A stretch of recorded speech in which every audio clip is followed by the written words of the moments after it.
Welcome again to Ham Radio Perspectives. I'm Quinn, K8QS, aka Dr. Q.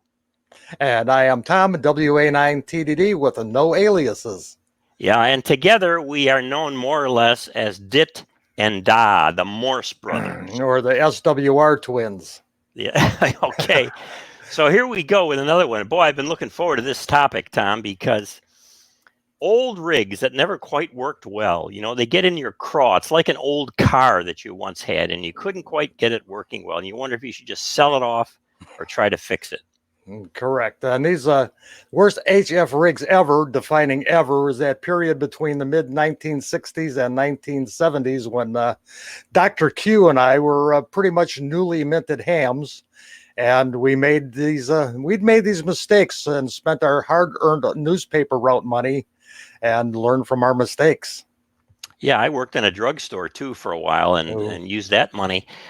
The simple fact is that there are a lot of people online that talk about the greatest rigs ever, the greatest HF receivers, transmitters, transceivers, and all, but nobody dives into the real crummy ones or apparently crummy ones.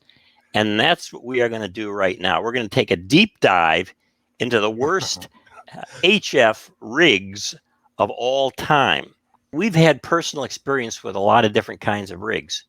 We also look at eHam reviews, and we'll show you some of that material. The QRZ.com forums can be helpful, and on-air conversations. Whatever the mode we're working, you get into chit-chat with people about rigs and what they like and don't, and what their favorites were and their not-so favorites. Right, Tom? That's right. They keep telling me that I was drifting. I can't imagine that. Oh, boy. Yeah, you were drifting all right. We'll talk about that some more, too. So we start out with general coverage receivers. And if you see that little icon there, it shows a band. That's actually part of an S85 Helicrafters. The side that's got the general overview of all of the frequencies, all of the bands, not just the ham bands. General coverage means what, Tom? It covered from 500 kilohertz to 30 megahertz. Yeah, so if you think about it, it's all of the HF ham bands and pretty much everything in between, plus a little outside of that, especially on the low end. So that's covering a lot. And in the early days with the general coverage receivers, to do all of that, just about guaranteed that you are not going to be very happy with using that piece of equipment on the ham bands alone. So here's a screenshot of the general coverage receiver reviews on eHam. What we did here, if you can see in the average review area, is just click on that and you can get it from top down to the worst or worst to the best. And this is the worst. And if you look at these, though, you notice a lot of these have very few reviews. So we wouldn't consider that necessarily a bad rig at all when it doesn't have many reviews. It's not really a sample. So you get down to the Grundig Yacht Boy, which I never owned, so I can't say anything about that. What about you, Tom? I've never owned one of those either, no. No, so that's a clunker, apparently. 2 stars, or a star and just a little bit. And then we get down to the one that we've both owned. In fact, I've owned several of them, and I still get tempted to buy them. They're so attractive. The Helicrafters S120, where that little arrow is. So we're going to talk about, under general coverage, the good and bad, the ugly of some of the early general coverage, namely the S120. Tom, take it away. Yes, the S120. This was my first shortwave receiver. My father actually worked for Helicrafters in Chicago at the time, and they came out with this brand new model, and it was retailed for $69.95. He was able to get it for me for the bargain price of $40. So I had him pick one up and brought it home, and this was 1963. Started my SWL career. For the time and for my level of experience, it wasn't a bad receiver. The SWL broadcasts were all over the band. You had Voice of America, you had Radio Moscow, you had BBC World Service, Radio Netherlands, Radio Deutsche Welle, just on and on and on and on. Now, the thing with the shortwave broadcasts was that all the signals were 50 to 30 kilohertz wide. So you could be at the edge of the band and still hear the heterodyne of their signal. But I didn't know any better. And this particular receiver lasted until the early days of my novicehood. Yeah, Tom, I got one early on too. I can't remember if it was the first shortwave receiver I got, but I had already had something that I could listen to hams on AM on 75 meters in the morning before school. And I wanted something else that I could do that with. And this thing, as you said, it was out in the early 60s, 61 to 64. It was small, and it was very lightweight, and it was very attractive. This photo shows that this was an attractive little unit, at least in a picture. So it looked great. But then once I started to try to tune in CW signals or sideband signals, that was the end. This rig was not going to work. The other thing with this particular radio was it was based on the All-American 5 receiver, which, if you're familiar with, does not use a voltage transformer. The voltage is stepped down through the series of filaments on the tubes. The chassis could either be hot or it could be at neutral. So right. If you had just stepped out of the bathtub and touched the metal case, it would not be advisable. In my case, I had a transmitter. If I had the transmitter, one hand on that and the other hand on my radio, and I had the polarity of the plug different, you knew about it. You got that 60 cycle tingle. Yeah, I think everybody got shocked by these puppies. I did numerous times too. It had very poor selectivity, and for CW or sideband, not good. And it didn't have enough selectivity for even AM, although it was fairly good on the AM broadcast band. And I found too with mine, Tom, that when I got up in the higher frequencies that this thing would cover as general coverage, and I couldn't hear anything. It was dead. But you get the selector to band number 4, and you might as well turn it off because you're not going to hear anything. The thing was absolutely stone deaf on the high frequencies. Exactly. But it's interesting with this that gets such bad reviews, to show that people picked them up, hams did, tried using them, and then moved on to other things. Very attractive. Here's one of the ads that they used. And it's already tomorrow on the other side of the world. It's just fantastic. And tonight, you can hear what's happening on your Helicrafters World Range Radio. And of course, it's a bonding moment there for Dad and his kids. And he's got his hand on there. Nobody operated that rig with a left hand on the control that way. But at any rate, they needed that for the photo. And then down below, they've got a little thing for ham radio. And that was part of the attractiveness, because in the ads, they would always mention a ham radio. And so let's look at one more here ad. This one's blown up a little bit. It's not the whole ad. The S120 World Range Radio. In the old days with a lot of these shortwave rigs, they used to give them names. So it wasn't just a number. Where there's danger and excitement, you can be in on the action with this super sensitive, professional communication shortwave receiver. Precision engineering to pull in the best of shortwave on 3 bands, plus ships, planes, foreign stations. You never know. Could be a spy. Amateurs, emergency and military communication. They talk about the latest things here. And then, if you look very carefully, on the right side, that second image down, right here, what you have is a ham radio operator. And it says here, hear radio, quote, hams, unquote, melt the Iron Curtain. Did you know, Tom, that hams were melting the Iron Curtain back then? Exactly. I do know they were melting the Iron Curtain back there between Radio Moscow and Radio Habana, Cuba. They had a pretty much a solid curtain going on until Reagan turned it down. So the S120 was a challenge for hams. It just couldn't make it with sensitivity, selectivity, but things went on. Anyway, hams tried using them. Oh, one other thing about this ad that I really liked is they show the telescoping antenna that you could have with it. It plugged in the back. And boy, that really made for great reception, having that little puppy back there. Oh, boy. So, as I say, I owned a couple of these, and I still get tempted because they look so neat. And you imagine, you dream, you hope what it's going to be like. So here are some... I've got one in my garage that I'd be glad to send you. Yeah, okay. Mm-hmm. So here are some comments from E-Ham about the S120. Put it in a brown paper bag, set it on somebody's front porch, set it on fire, ring doorbell, run as fast as you can. Thank you, K7LN. Yeah, the receiver selectivity was approximately the entire band it was sent to. K7NG. The S120 was not much of a receiver. Tough to tune, wide as a barn door, deaf as a post. W6BP. It's so deaf on the higher frequencies that I wondered if something was broken, but nope, that's just the way it is. You could hear CBers as if they were running a kilowatt or more. SWL 377.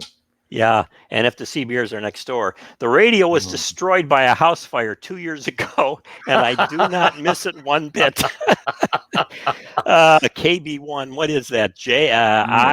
IKD. IKD. Thanks, everybody, for your postings on E-Ham, and thanks to E-Ham for letting us dip in there on this marvelous stuff. It's just great. So the S120 had its challenges. It didn't quite do the job, I guess is a fair thing to say, huh? I would say that is a fair thing to say, indeed. So ham started looking for ham receivers, that is ham bands alone, because then you could spread out the ham band, get a little, in theory, a little better selectivity, a little better sensitivity within those bands. You weren't trying to get general coverage. And so it was a big move. And I can remember moving around to different ham receivers with different transmitters I had. And here, take a look at this. It's fascinating. This is the E-Ham reviews for the category of receivers. And the first thing you'll notice is that after the fourth one, you're already into over 3 stars. Whereas the general coverage receivers, the last one, the 10th one on the bottom that I copied there, was about just under 2 stars. So hams had much more trouble with the general coverage receivers than they did with ham band receivers. And there are 2 in here that we've had experience with, or at least I have. The first one you see marked there is the HR10B, the Heathkit. I'll say a couple of things about that, and the Hammerlin HQ110, although we'll say some things about the Hammerlin low-end receivers in general when we get to that. So this was a big improvement, and it's reflected in the E-Ham reviews that getting a ham band only receiver is the way to go. And here's the HQ110. It came in some different models. For example, if it had a clock, this one doesn't have a clock, but if it had a clock, it was a C model, and there were some other options too. It's ham band only. It's a little deceptive on this one, Tom, because when you look at it, it's got the 2 windows for the frequencies there. The twin windows were similar to what Helicrafters had at the time. One set the band on a general coverage receiver dial, and the other one had the band spread that broke that band up into the appropriate segments. I have one exactly like this, and mine's the Delect module because it's got the clock. The clock was a big deal. But the clock was a big deal. Right, and this has a Q multiplier, which was also a big deal. Also a big deal. Right. And I can remember getting this and thinking to myself, I got it now. I got those ham bands spread across the 2 different windows. They both move when you move the tuning. I got my Q multiplier, which is for selectivity. And this is going to be it. I got CW pitch. I got an antenna tune. I mean, I got all kinds of great stuff. And just to make sure I'm on the right frequency, I got that calibrator and the little adjustment between the two windows there, so you could get it right on the right frequency. Of course, as soon as you got 10 hertz off of there, you were in trouble. It was no longer accurate, but for a while it was pretty good. Right, and back then I used to tune the novice band, which started, I believe, at 7150 kilohertz, which was unfortunately right at the edge of the signal for Radio Moscow. My first mistake as a novice was to get a crystal cut for 7151. So I always was able to check my band edge by listening to the center frequency of Radio Moscow. So my problems with this rig when I had it, which were emblematic of a number of these early ham band rigs, was, first of all, it was unstable because the technology back then was just somewhat unstable. So it didn't hold the frequency very well. Even after warmed up for 10 or 15 minutes, it still drifted. In fact, what was weird with this receiver compared to some others I had was that even when I put it in standby, so I could then turn the transmitter on and transmit, in standby, and then I'd go back off standby, the frequency would have changed. Right. So, that's a little bit unnerving. Suddenly you got to search around again for the station you were just talking with. Also, it had 6 meters on this. I could never hear anything on 6 meters. Maybe I didn't have a good 6-meter antenna, but it seemed to me it didn't work well on 6. And any of these early ham band only receivers that were in the inexpensive category that had 6 meters on, I don't think they were worth much, Tom. Anything over 15 megahertz, any one of them was stone deaf. They were there. I think the band was there just for decoration. And the last thing on this that bothered me a lot was I had to crank down the RF gain a lot. If that RF gain was even a little bit too high, it went into distortion. Right. And of course, if you didn't have the RF gain up, then you couldn't get an accurate signal reading. And so it was a little bit of a problem. But that was true on so many of these early rigs. SWR or S meters were virtually worthless on that. I always gave a signal report based on how it sounded to my ear. Yeah, I think that's what we all learned to do. But what a glorious looking rig. It looks like a classic radio. Beautiful, beautiful. Hammerlin made some really great looking stuff in Chicago, Tom, our hometown. So let's move on to another one I had. I think I got this after the 110, or rather, yeah, the 110. This is another fairly nice looking rig.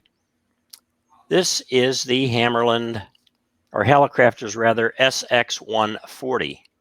Sx140. I said the other one was made in Chicago, the Hammerlin. They weren't made in Chicago, were they? No, they weren't. They were New York? I'm not sure where they were. I can't remember now. At any rate, Helicrafters. Hammerlin sounds like it's something that should have been made in Minnesota. Yeah, the guy's last name that founded it was Hannig or Hanning, something. I can't remember his name. But at any rate, here we go with the Helicrafters Sx140. Nice looking little rig. It wasn't too big. And ham band only. I thought this would be considerably better. Well, it turns out it was a little bit better, but not that great either. And it had its own emblematic problems. I got it because it matched the transmitter. I had an HT40 transmitter. This matched it. So one of the reasons we would get a particular receiver or transmitter was to match the things. We'd have a complete pair rather than thinking about, well, this may not be the greatest fit or it might not work well or whatever.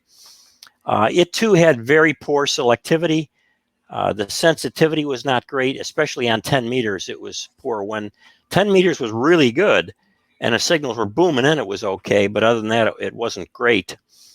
I eventually sold this thing off for an Sx111, another Helicrafters ham band only. And boy, did I love that 111 compared to this thing. The 111 was virtually a professional model. Now, one thing I've got to say about the Sx140, I've heard a lot of differing opinions on these, and I've had one myself. Now, the one caveat to purchasing an Sx140 is that these were also made as a kit. Correct. So if wiring was not proper, cold solder joints, so on, put together ham-handedly, you got a bad radio. If you got the factory wired radio, you were probably 90% sure of getting something that was decent.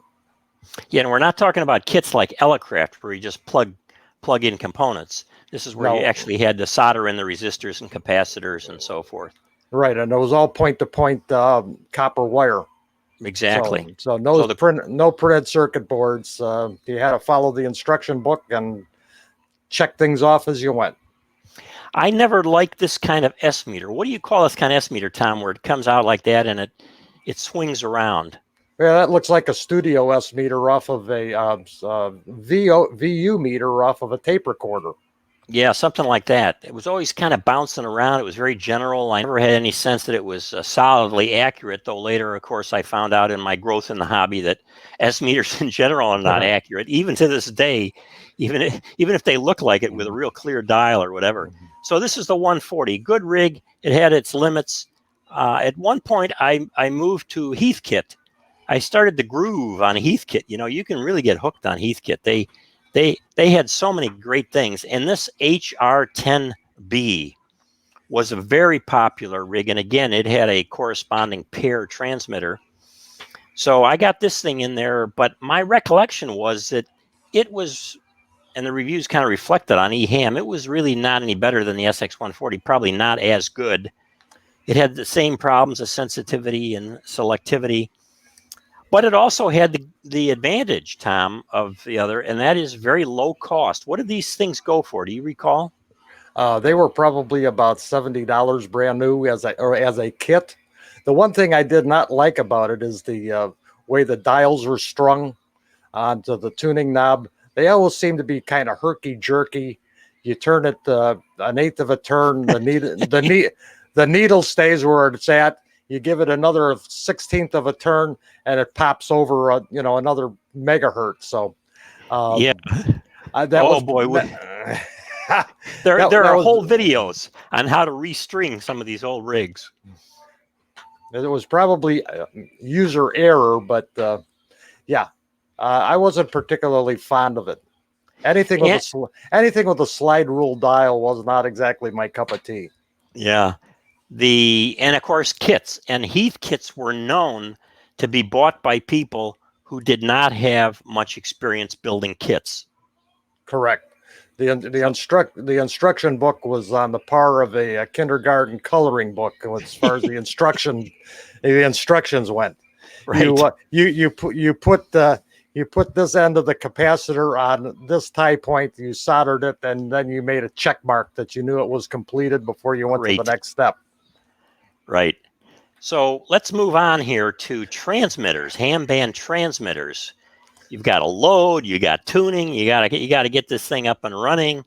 You know, it may have some solid state in, like the one we're going to look at, some tubes, particularly in the final, where you often needed tubes for a long time before they could make really good transistors for final amplifiers. And we're going to focus on one transmitter because it was so poorly ranked. Look at this here. This is the Night Kit T150. The Night Kit T150. Oh boy, the legends surrounding the Night T150. But let me first point out, Tom, we're going to talk about the ICO 753, which was a transceiver. Somebody was so upset when they posted their review about the transceiver that they put it in the transmitter category, even though it's a transceiver. So I guess the ICO 753 has the sole position of being ranked super bad for both as a transmitter and a transceiver. Only one buyer would even acknowledge the fact. In fact, no buyers even acknowledged the fact that they had bought one. Yeah. So the T150, 12 reviews, 1.9 stars. The T150 has its fans because over time, like a lot of rigs, you learn how to fix them up, how to make them work, because you could work on these things, as we'll talk about more in a few minutes. But we got to have some fun, Tom, talking about the T150. There she is in all of her glory, all of her beauty, just waiting to traverse the world. The T150 was the first transmitter I had ever used that had the VFO integrated into the radio. I had bought it already assembled. As a matter of fact, I got it from our buddy Doc down on Milwaukee Avenue. Oh yeah. Oh yeah, and strange thing about it is every time I would key down on it, I would get an arc. It came from someplace in the case. It was either the variable capacitors arcing across the plates, or there was something underneath the chassis that was producing a modicum of ozone. I kept this rig for about 2 months, and hey, I think I sold it to you, Quinn. Oh no! Did you sell me this thing? I think I did. Oh no! Oh no! Oh boy, you're no longer my friend. You're no longer Dom. It's just Dit the Morse guy, me. I'll tell you, wherever I got this thing, it was a disaster, and it probably was yours because it did arc. That was great. You know, you see these videos of they're out there with their Tesla stuff going. Well, this sucker did it. You didn't need to buy a Tesla coil.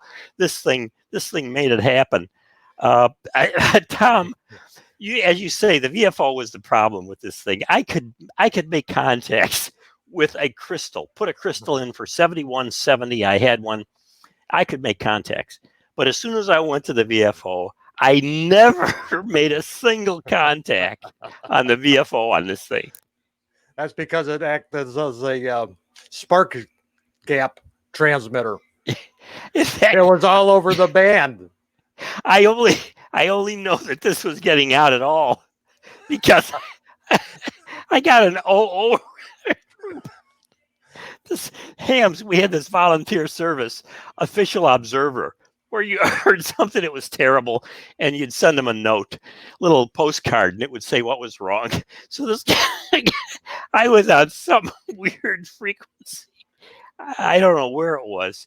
I was probably interfering with WWV or something. But what I remember about it was he gave me a 9 for strength, but it was 3. It was 393. 393. Now, how many people can say they have a 393 signal report out of band? I don't know. It was probably that Gotham antenna. Yeah. But one thing I'll say about this for my use was it was not drifty. It didn't drift around. It jumped around. It literally jumped. And I began to note, you would, it had a tuner in it so that you could figure out what frequency you're on. It gave you a little bit of a signal. And then you would tune in to that particular signal, say, okay, that's where I am right now. And then if I keyed down, I would no longer be on that frequency. I'd have to say, where did I go? Where did I go? If I'm using a VFO, I'd have to tune around, try to find myself. I mean, it was really a circus with this thing. So it didn't surprise me that I couldn't work anybody because I had no idea what frequency I was on, let alone what they were on. It's really sad when you're working 75 meter CW and the QSL card comes in from the guy that you were on 15 meters. Yeah, really. So I also noticed it would change frequency if I was touching the metal in the cabinet. The frequency would change just by touching it. And so I thought, well, I'll touch it with one hand and I'll key with the other hand. Try to keep it steady. And then I figured, well, it's got to be the band selector. There's a bad wafer switch or something. The band selector's got to be the problem because I'm jumping around. So then I would, with one hand, I would hold that band selector real steady and try to key. It didn't make any difference. I would still jump around. It was just amazing. Zero beat. That's what that was called, Tom. I couldn't remember the zero beat. Right. Yeah, you couldn't zero beat yourself with this thing. So I never worked anyone with the VFO. I take it if this was yours or you had some other one that you did a little better with it. So I sold this off, I think, for the HT40. It was either that or an HX20. Now, nobody out there knows what an HX20 is. It's a mobile Heathkit transmitter, single 6146. I love that thing. I kept it for a couple of years. You can look it up online. There are no reviews for the HX20. It was so rare on eHam. But in any case, I love that rig too. But the T150 offered hope, and all hams want hope. And so here's what the catalog copy looked like for the T150. And we all had our Allied catalogs there from Chicago. So you look at this thing, and it's just so wonderful. 150 watt AM CW transmitter kit, 80 through 10 meters. Controlled carrier screen modulation for max power. Now, I had no idea at the time that was terrible. Okay, it said control carrier screen modulation for max power. It'd give you max power. You know, you wanted plate modulation. Yeah, right. This is the kind of thing where you would transmit, and it would show your signal going up and down, you know, as you're transmitting on AM. Stable built-in VFO. That's what we wanted. Stable built-in. Not happening. With planetary drive tuning. And get this, clean, chirpless keying. Oh, wow. No. Who wrote this copy? So, at any rate, to make a long story short, this was a real clunker for many, many people. I like that at top left it says, punches out a great signal, gets through the QRM, or QR Mary, as people like to say, gets through. Yeah, it does, but you don't know what frequency you're on. And it punches out the QRN. Yeah, right. So here's some great, you take the first one, Tom. Great EHAM reviews. All right. Jam-packed with features for the amateur who appreciates a clean, quality signal and wants the most watts per dollar in his rig. Yeah. A specially designed VFO provides highly stable frequency control on all bands. At the same time. Outstanding features include controlled carrier screen modulation for maximum talk power. Frequency spotting selector switch position allows tuning of the transmitter before switching on the final amplifier. By the way, this is in the copy. I said it was EHAM. It's the copy in the ad. Right. Just to take a gander at that and then to compare it with EHAM. Go ahead, Tom. Okay. First off, it's a nice kit. We can't not expect too much here. Keep your expectations low and you'll always come out feeling good about this transmitter. WB9GKZ. There's an optimistic soul. Back in high school, I owned 2 of these Bow Wows. The first was a god-awful disaster that blew up its power supply, followed by a general meltdown. I love that, rigs that melt down. Good riddance. The T150 design isn't worth the cost of the powder required to blow it to hell. W9LBB, blow it. Okay. Got at least 6 00 reports of FM on my AM signal in less than 2 weeks. K0, KNL. Well, he got 6 reports. At least he had some signal going on. I only got 1 00 report. What the heck? Could be worse. All right, let's move into transceivers. Transceivers, the glorious world of transceivers. So we got transmitters and receivers combined into the same unit.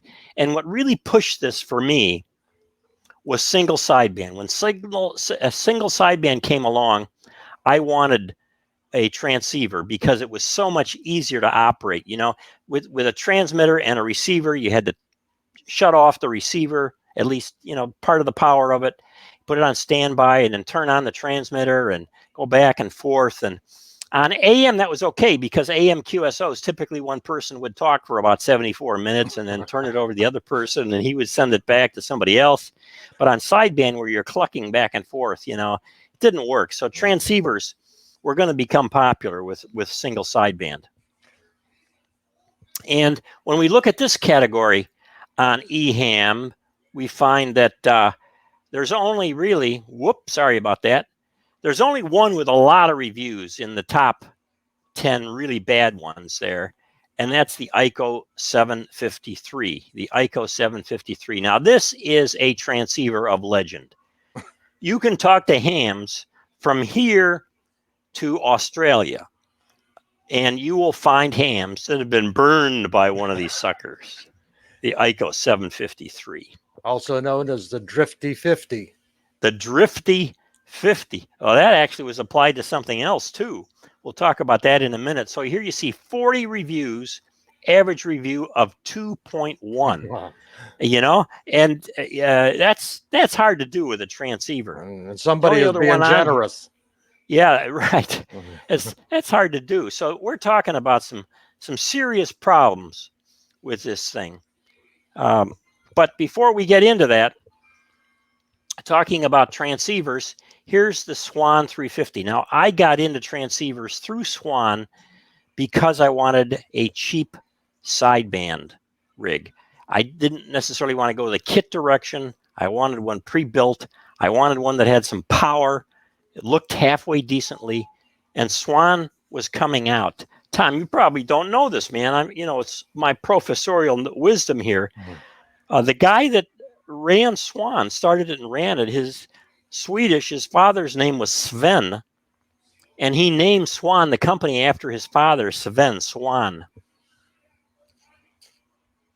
It didn't make the rigs any better, but it was a good call. So here's the 350. The 350 was one of their first rigs. Really, really successful rig. You can find them around now, and people collect them and beef them up. This was called often the 3 Drifty instead of 350, the 3 Drifty. It was relatively cheap.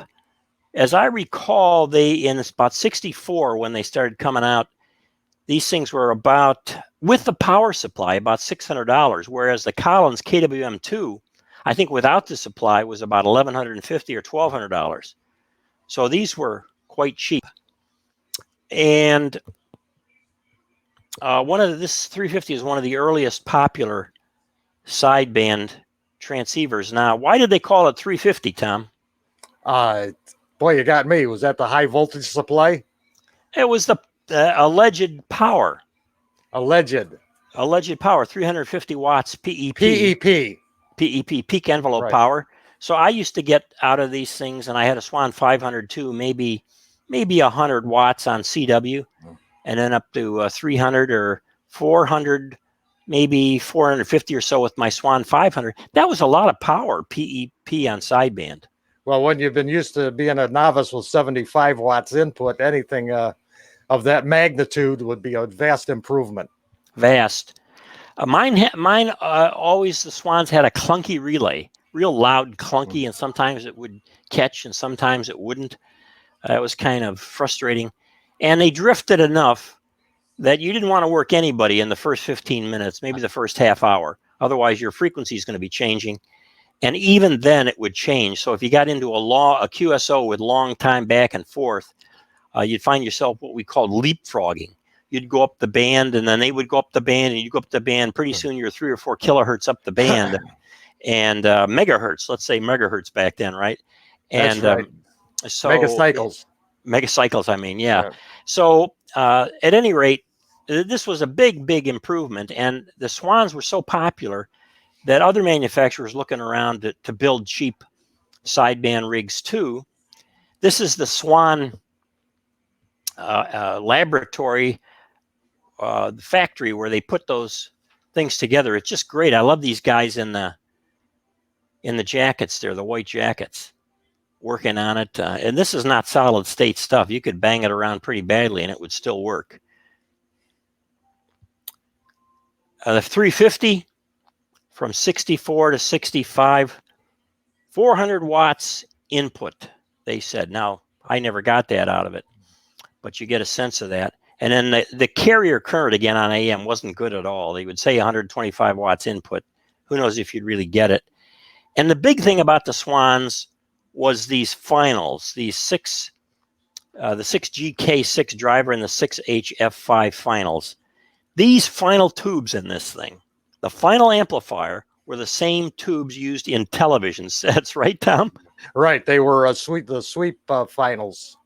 Yeah, the sweep tube finals were used. And so you could burn these things out like nothing. You overdrive these suckers, they're gone. And you got to get some new ones. But fortunately, you could typically go to the drugstore. Right. Or they had the tube checkers. And in the bottom of the tube checkers in the drugstores, they would have a bunch of tubes you could buy. I miss those days, being able to go in and check tubes, Tom. Oh, yeah, that was fun. I'd go in with a brown paper bag full of tubes, go into the local Walgreens and stand there for 20 minutes checking all your tubes. Put the tube in and then twink it. Right, twink, twink. right. Okay, so here's our friend. Now this is like the T150. This sucker merits a whole show practically on its own. The ICO 753. Go for it, Tom. This was a gem of a transceiver, kind of like a polished piece of coal. I won't go any further with a description than that. You can use your imagination. It drifted, it clicked, it arced, it did everything that you don't want a transceiver to do. And they sold thousands of these things. It's just one of those rigs that is so incredibly poorly designed and made that it's phenomenal that they sold any of them. I think they just dumped them and let the hams play with them and sell them at the next available flea market. They got a bunch of parts cheap and made a kit or something is all I could figure out. Right. Of all the rigs that was designed, my philosophy is at the time, the designers and the engineers did not go in with the intention of building a piece of crap, with the exception of this particular rig. They had some good notions, and there are people, that fix these things up and they have a good time with them. The 753, as you said, the 753, 3 bands. So we're not even talking about all 5 ham bands at the time, just 3 bands. It cannot hold the frequency. The thing that finally drove me to get rid of mine, Tom, was not the drifting. It was the popping. Popping. So, I like to wear headphones working CW. And this thing would pop, pop, pop. And it was like a loud click in my headphones. I couldn't take it. It was driving me crazy. I couldn't take it in a speaker. I couldn't take it worse in the headphones. So between the drifting and the popping, this was the shortest transceiver ever in my ham shack. The next ham fest, which in the Chicago area was probably within 2 months or maybe even a month, I got rid of that thing. And when, if somebody asked me at a ham fest with one of these things, they're buying or selling, it was the same line. Does it work? It works, but it's an ICO 753, and it works like an ICO 753. And as long as you knew that, people were being honest with you. Now, I threw this in, Tom, because I thought it's kind of interesting here. ICO, as a company, made a lot of good stuff. They were big into kits. Again, we're talking about kits and the problem in making kits. But here we have Harry Ashley, who's the president CEO of I think ICO was in Chicago too. Or no, they were in Brooklyn. They were in Brooklyn or the Bronx, somewhere out there. And they made a lot of VOM kits and everything. They had their own catalog. They made a lot of stuff. So it wasn't a dumb thing to buy an ICO 753. It was reasonable given the company. Right. And based on a previous show we did, the ICO company was started by our friend Hugo Gernsbacher. It was originally a parts importer called Electrical Import Company. Yeah, so that's it in terms of getting the parts cheaply. I think the thing that really sold the 753, besides the price, was the, at the time, really modern look. It looked like a terrific rig, boy. This was the cutting edge when you looked at it. Right, stainless steel face, the proper dials, proper meters. It's it's a very good looking radio. It looks almost exactly like the infamous National NC3. Hey, yeah, the NC3, NCX3, N33, I guess. The ads, what clued me in on this was look at the ad, how this thing is both photographed and the layout and the design of the ad. It's meant to say, this is the contemporary rig that you really want, and I get it. I fell for it. Here's a little bit of the copy. I hope you didn't sell me one of these too, you stinker. Because I can't read it. The build the finest SSB AM CW tri-band transceiver.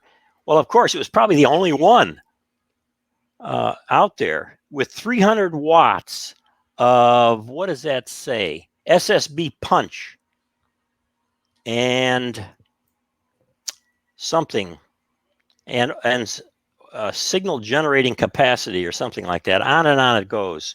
I don't know. We'll come back to that after our next eye exam. Yeah, right. That's difficult to get a good ad on this one. At any rate, let's get into some of the eHam reviews because these are priceless. Every time I tried to contact someone or break into a QSO, I would get comments about being on the wrong sideband. NJ5G. That's great.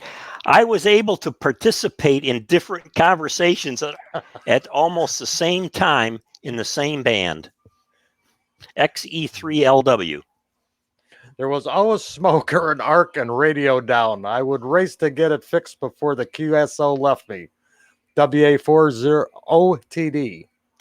The transmitter chirped on CW and on phone, where it was referred to as FMing. FMing, isn't that a great term for an AM signal? You're FMing. People would tell me to get that thing off the air, K1XM. Somewhere in the deepest depths of the afterlife, the designers of this atrocity are buried up to their armpits in hot coals with a cool glass of water and a copy of the RCA tube manual just out of reach. W6BP. Yeah, operating this thing is like being in the 7th level of Dante's Inferno. That's a little professorial education there. Crummy radio. Great times operating it. Now, I love that comment, Tom, because to some extent you have fun. Even if you're operating a piece of junk, it can be fun. Right. All right. Now, these 6 rigs here and the ones we have just reviewed, these are all considered entry level at the time they were new. And in spite of the shortcomings, they were priced at between $120 to $250, considering the equivalent today of $1,000 to $2,100. Wow. When you've got a paper route at $12 a month, even though these were entry level, they weren't particularly within easy reach. Now you compare that to the gold standard at the time, the Collins S line, which retailed for an incredible $1,650, and that was just for the receiver and transmitter. That would have been equivalent today of a $14,000 rig. You're looking at a Hilbering pricing there. The entire station that you see laid out on the desktop there would probably cost about $20,000 in today's dollars. Right. So it's easy for us to be pretty hard on some of these early manufacturers. Right. Now, one thing about these orphan radios is they are actually fixable. If you see one at the Hamfest and the guy's offering it for $25 or take it off my table, I don't want to drag it home, it might behoove you to pick one up because they're very easy to work on and they're very easy to update. Part of the problems with them was the power supply.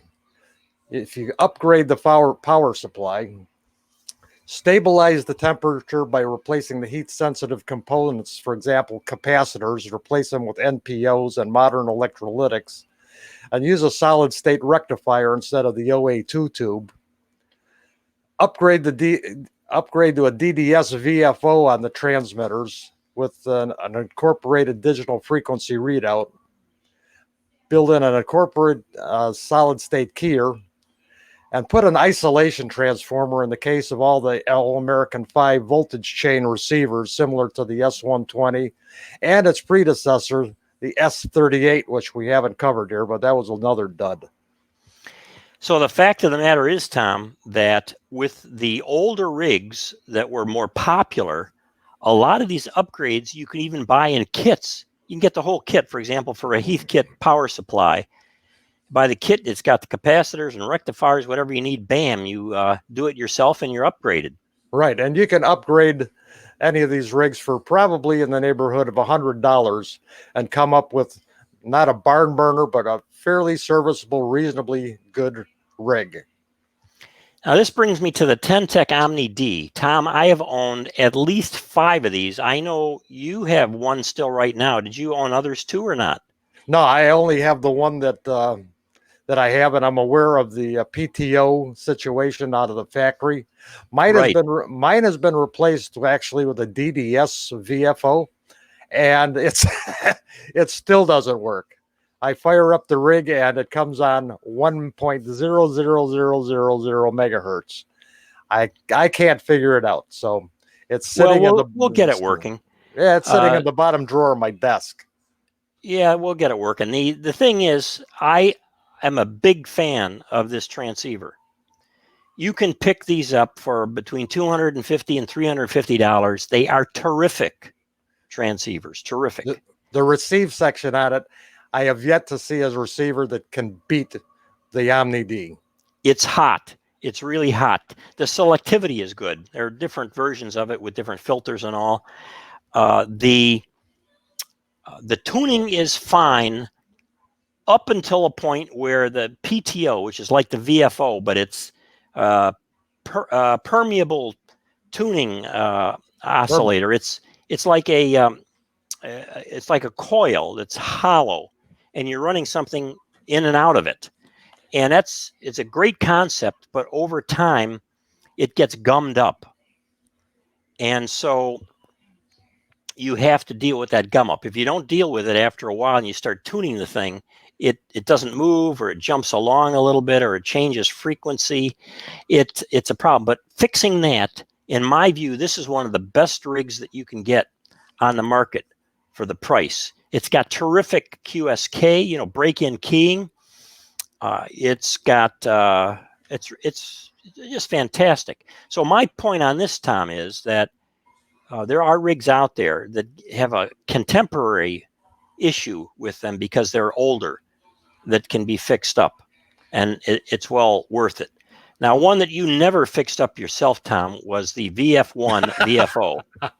Yes, my first rig was a DX40 Heathkit that I used as a novice, and when I upgraded to general, I thought I was big time. I needed a VFO because, boy, I couldn't get enough crystals to get on the bands that I wanted. So I bought a Heathkit VFO VF1. And we would have a net on 10 meters every night at 9 o'clock. And this VFO would drift from 28.9 to 28.7 megahertz during one of my short chats. In fact, Tom, what we would do on that net at night, we would say, "Okay, Tom, start up the band a little bit, and right, we'll hear you for a little bit as you drift by." Right, we'll tune down as you drift by. So it was so bad. This was. There's not enough words to describe the instability of the Heathkit VF1 VFO. And you'll find people online and YouTubes that have figured out how to beef these things up, stabilize them, and use them, and they love them. I put a picture of what one actually looks like on the bottom right there. Right. The old Drift Master. Right. That can be made to work. Actually, this is an example of modernizing a rig with modern components. DX40, there it is. There's your rig, the DX40. Absolutely fantastic novice rig. 75 watts input, single 6146 final tube. You could not destroy that. And believe me, I tried. You tried. And just to give you guys a sense of what it would be like to go in and work on some of these older rigs, take a look at this. This is the top of the chassis there.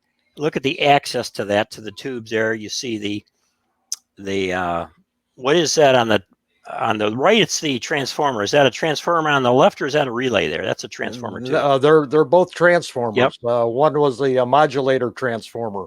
Right. And with that much acreage on the inside, this was also a screen modulated AM transmitter, but there's enough room on the interior there that you can install the proper transformer and make this plate modulated. Look at the underside. In order to upgrade this, it's so easy. You take those two blue electrolytic capacitors on the power supply end, change those out with a modern capacitors that are about 1/10 the size of that and handle about 10 times the power that those would. Easy to work on, very simple. If you could, again, this was built by rank amateurs, novice kit builders.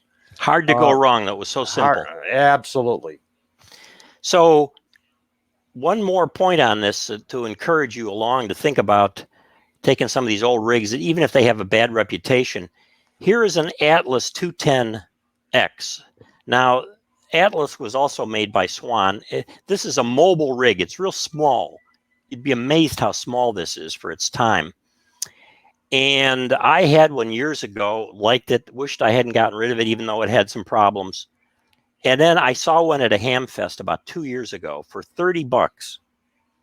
And I went up to the guy and said, "Will you take 20?" He said, "Yeah, but I don't know if it works." I said, "Of course you don't know if it works. It probably doesn't work, but $20. He said, "Okay." So I brought it home, and I thought, I'm going to get this thing on the air and get it working and all. And I diddled around and I diddled around. I didn't get to it. We all have these projects backed up. And finally, I just said to myself, I'm never going to get to this thing. I put it on eBay, and I sold it for about $150 as is, saying it didn't work. As far as I knew, it didn't work. I sold it for $150 because it's a collector's item. So my point on this is, if you get an old rig that you want to work on, and it's not very expensive, even if you don't work on it and you decide to sell it off, as long as you got it at a decent price, you're going to come out okay. So go for it. Right. And part of the fun of the hobby is that amateurs are endowed with the luxury of having equipment that is not type certified. Well, as long as it's within spectral purity and you're within the band segment, you can do anything you want with these radios. And you can just get one, take it off the table. The guy's going to throw it in the dumpster. If he doesn't sell it at the ham fest, grab it, take it home, check out your parts catalog, use some common sense, keep your fingers off the high voltage plate. And even with a simple digital multimeter that just reads voltage and resistance, you can go through these things and clean them up. A good weekend and $100 worth of parts, and you'd have yourself a sweet little rig. You got it. And so we want to thank you for listening. We want to again thank our sponsor, the DXXX Factor. Where would we be not paying for your 56K line down there in rural Indiana, Tom? One of these days we got to get a politician that follows through on getting the rural access going. But at any rate, we also want to thank some of our staff. Our staff is going to be changing each week because we don't pay them enough. They come and they go. But we want to thank Mike, our phone, and Ma Doolater for the audio work. Ma Doolater, she's quite a trucker, isn't she, Tom? She makes a hell of a bowl of popcorn. Yeah, a hell of an audio pot. Yep. Emma FJ does quality control for us. DX Spots, that's our pet canine. Amiratron, our diversity director. Delta Loop, who takes care of looping everybody in, the hospitality for us. And Ellie Craft. Ellie Craft runs the board for us. You can tell that she does a terrific job here tonight. So thanks for watching, everybody. We hope you enjoyed this. We're going to be doing another one on the worst rigs in terms of looks, aesthetics. What are the ugliest rigs of all time? You don't want to miss that. We are having a ball working on that. And so I'm Dr. Q, Quinn, K8, Queen Sugar. And I'm Tom, WA9TDD. If you have any personal disasters of your own as far as ham radios go, please let us know in the comments, and we may have a follow-up second edition of the world's worst rigs. And please do subscribe to the channel. Give us a thumbs up or thumbs down. Let us know how we're doing. And remember, 73 for now from the Dit and Da Bros, the Morris brothers. We'll see you. 73 and 73s. Right, Tom? Right. 7/3. 7/3, buddy.